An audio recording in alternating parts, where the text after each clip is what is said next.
A través de mi trayectoria he conocido a muchas personas militares de diferentes rangos. Muchos cuentan historias sorprendentes cuando les toca andar patrullando en brechas, en la sierra, haciendo operaciones especiales.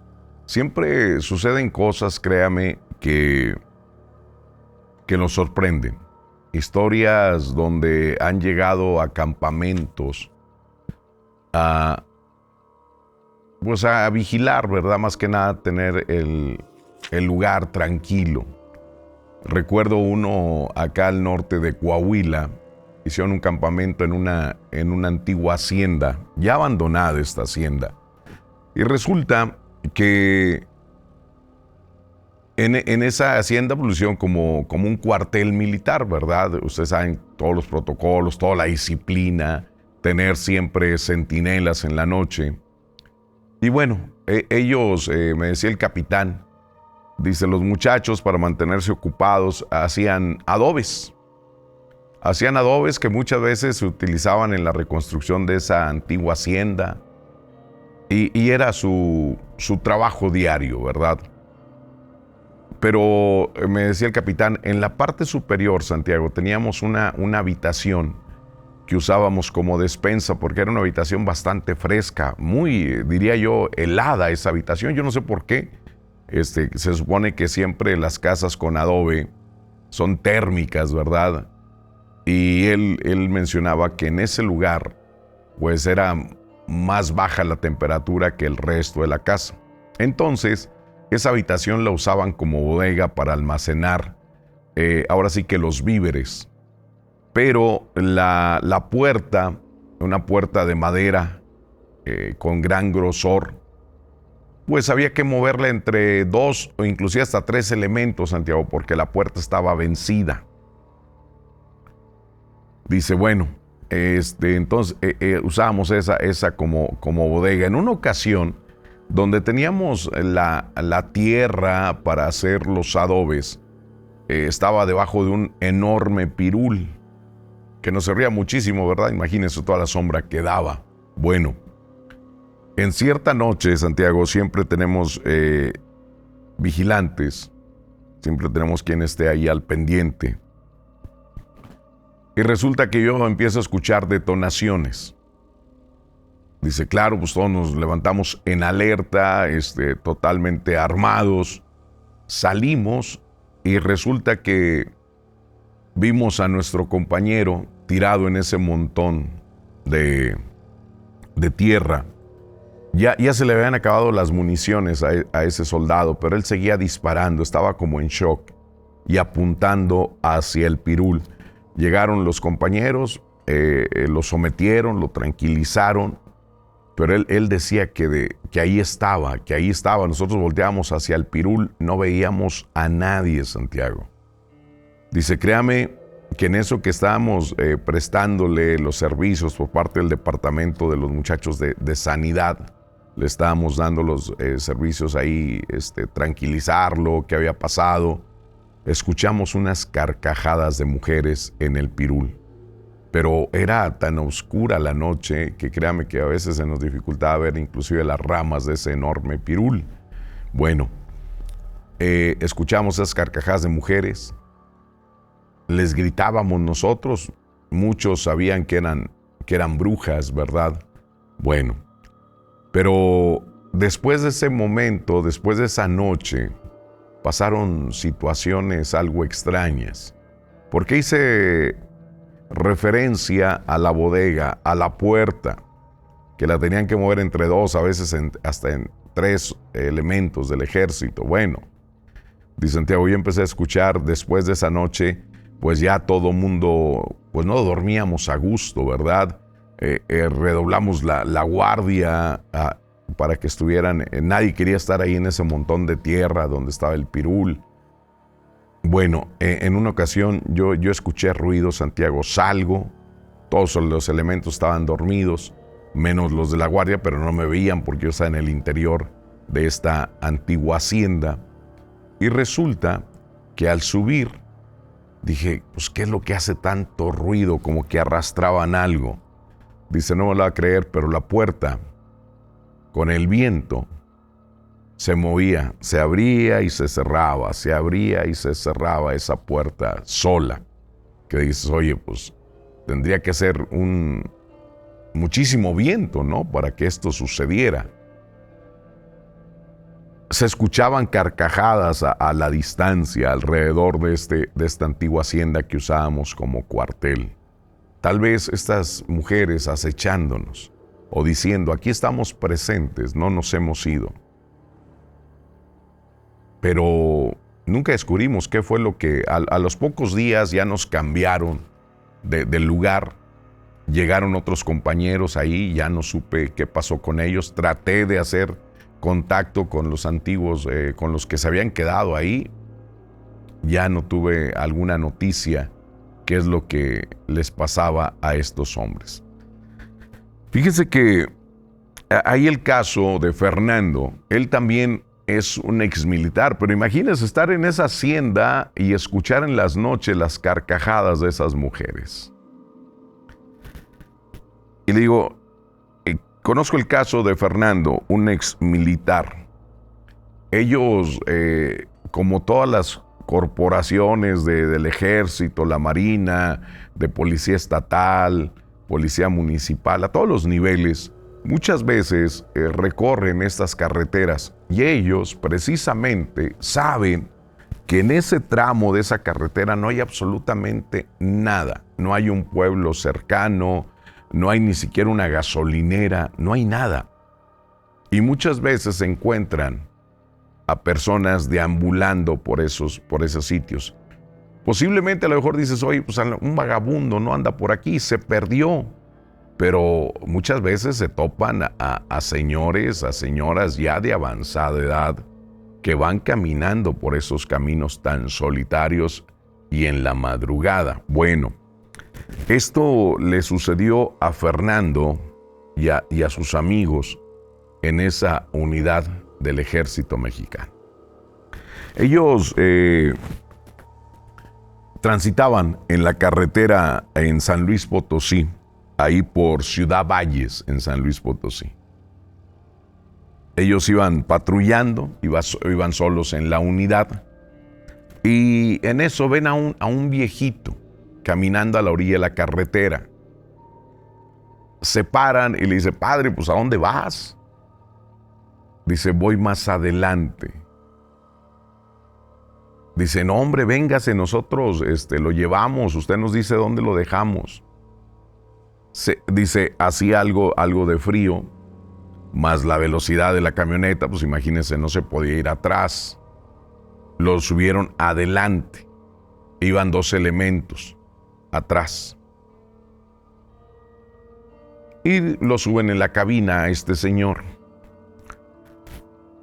Y le dan ray, tratan de entablar una comunicación con este viejito, la cual él nomás no contestaba nada, solamente se les quedaba mirando y se reía. Y decían, pues no sabemos qué onda con este señor, ¿verdad? ¿Qué está pasando con este viejito? ¿Por qué se comporta de esa manera? Dice, desde ahí, Santiago, créeme que ya empezamos. Dice, a mí me dio mucho escalofrío en la espalda. Dice, pero era un viejito contra, no sé, 6 elementos del ejército. O sea, ¿qué podría hacer? Bueno, fíjese que el señor solamente, me dice Fernando, hizo una seña y dijo, ahí me quedo. Oiga, señor, pero pues aquí también no hay nada. Aquí está en medio de la nada. Dijo, no, aquí me quedo. Bueno, dice, ya no quise insistir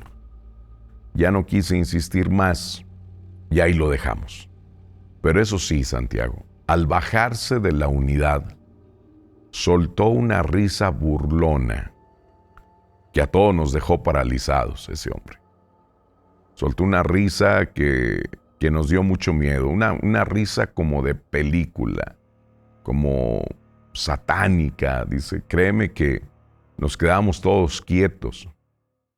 Señor cerró la puerta, seguimos nuestro camino. Te estoy hablando que eso era ya como a las 2 de la mañana.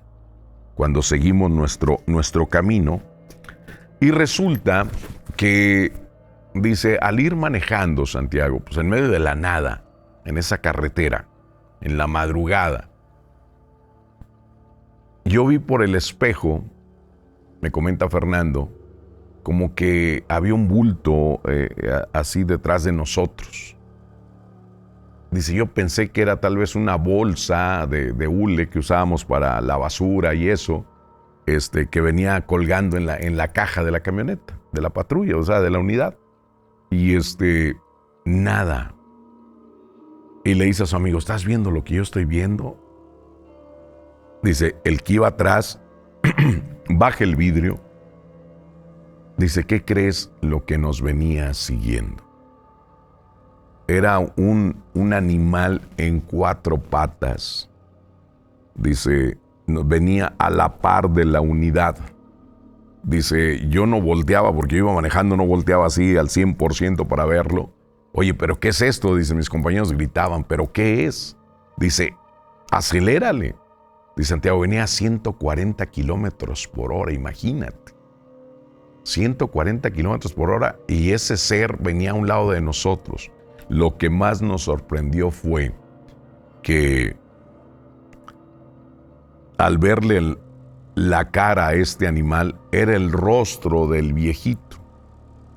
Era el rostro del viejito el que venía a la par de nosotros, corriendo a más de 140 kilómetros por hora. Imagínate, uno de los compañeros que venía atrás en la patrulla dijo, es un nahual, y el otro le gritaba, dispárale, dispárale, pero créeme que era tanta la impresión que estabas congelado, no coordinabas los movimientos.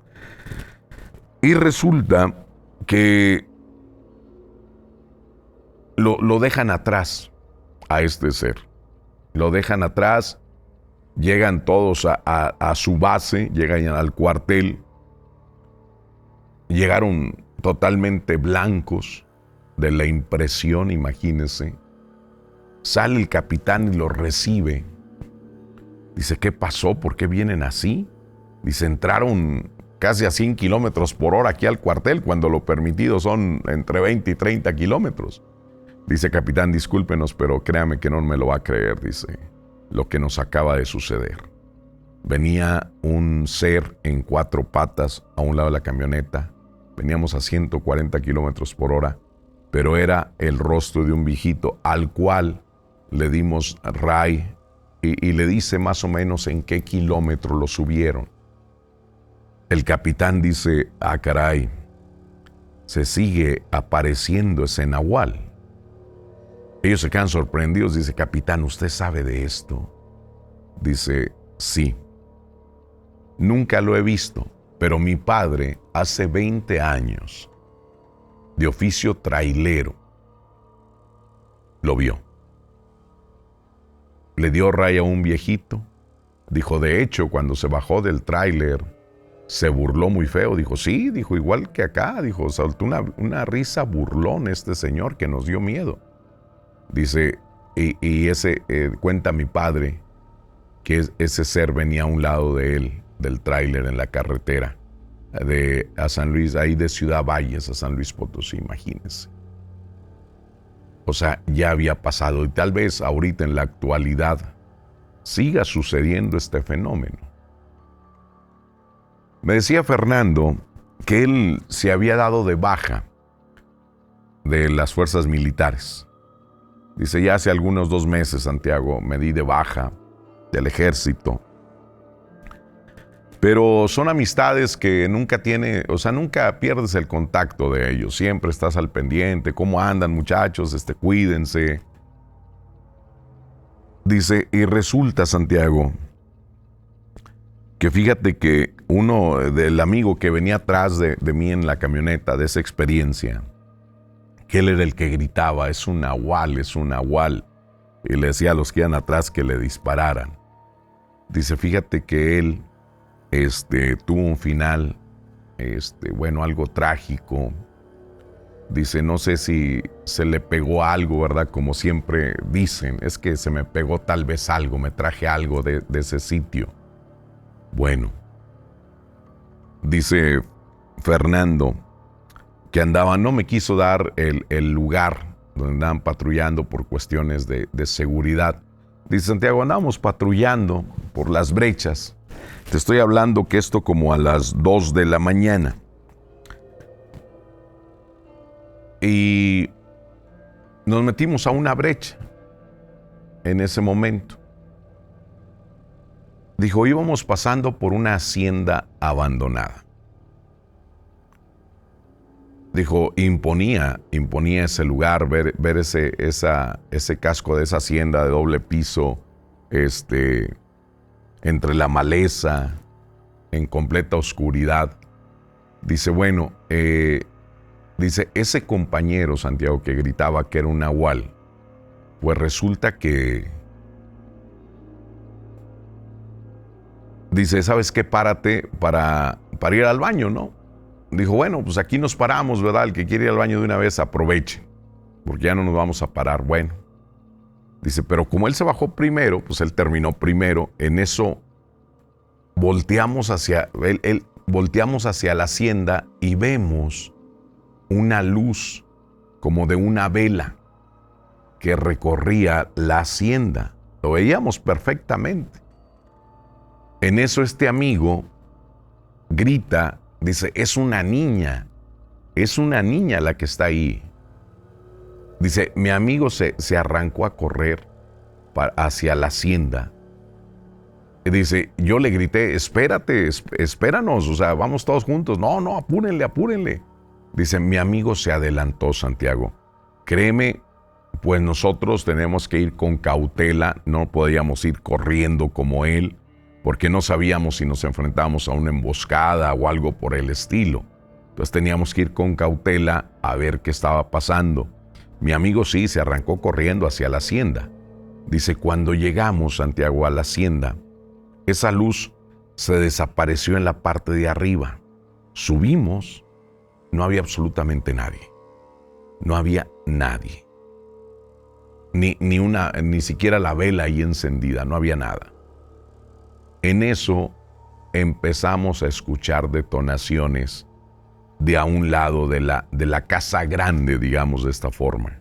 Empezamos a escuchar detonaciones de un arma de fuego que era de las de nosotros. Pues inmediatamente doy la orden, oye, pues adelante, vamos con cuidado, tú quédate aquí, de este punto de arriba, a ver qué ves.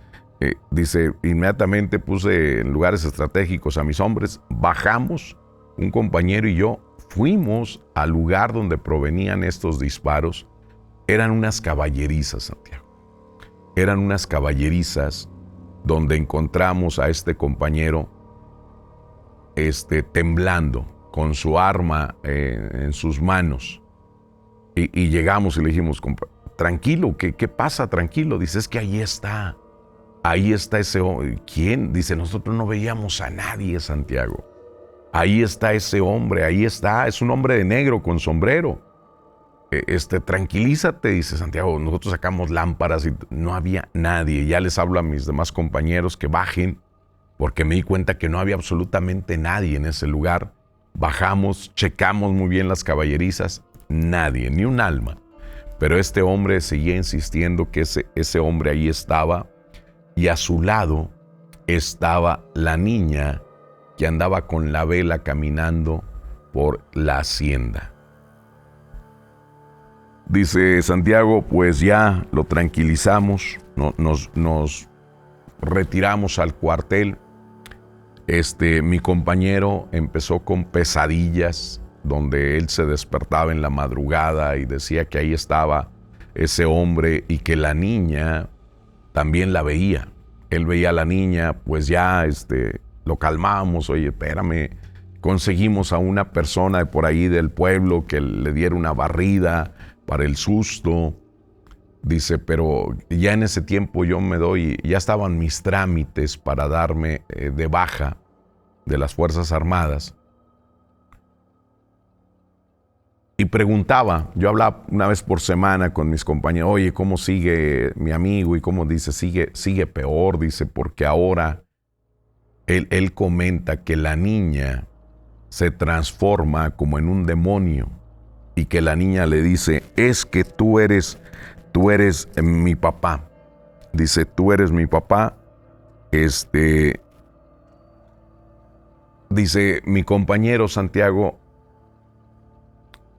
imagínate, era como un zombie mi compañero. No dormía, no comía. La niña, él todas las noches soñaba a la niña. Eran sueños tan reales que él decía que la niña se transformaba en un demonio y le decía, tú eres mi papá. Y él en el sueño, en la pesadilla, le decía, no, yo no soy tu papá. Dice, sí, yo siempre voy a estar a tu lado, siempre voy a estar ahí contigo.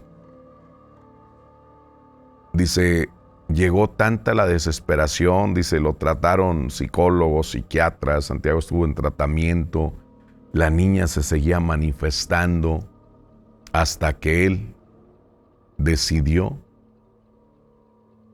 desvivirse por su propia mano. Dice, así acabó este amigo mío después de ver a esa niña.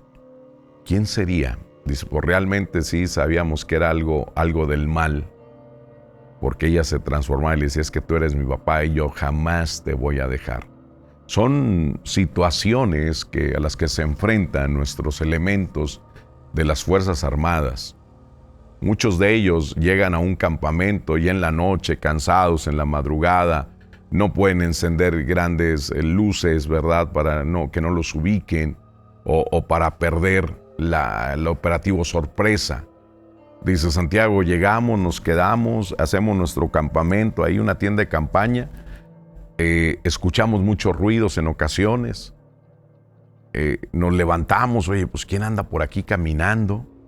Al día siguiente nos damos cuenta que donde acampamos hay una o dos cruces que están en ese sitio, que en la noche no la vimos por lo cansado, por la oscuridad, no las vimos y resulta, decimos, caray, pues tal vez eran a estas almas en pena que andaban aquí con nosotros. Le digo, y hay muchas situaciones así, muchas situaciones donde personas que han desvivido en esas brechas, en esos caminos, sus almas siguen ahí y tal vez a veces buscando venganza. Pero lo que sucedió en esa hacienda, ¿qué pasaría? ¿Qué hicieron ahí para que ese hombre de negro con gabardina, sombrero, que es famoso de presentarse en muchas historias, que muchas personas lo han visto, pero la niña, pues efectivamente era un demonio que quería pues acabar con este hombre y realmente pues lo logró, porque decía, no dormía Santiago, no comía, era un zombie este amigo mío. Así es que así hay tantas historias de nuestros elementos del ejército, a quienes mandamos un saludo. Mi nombre es Santiago Segovia, investigador paranormal. Los espero en el siguiente episodio de Relatos.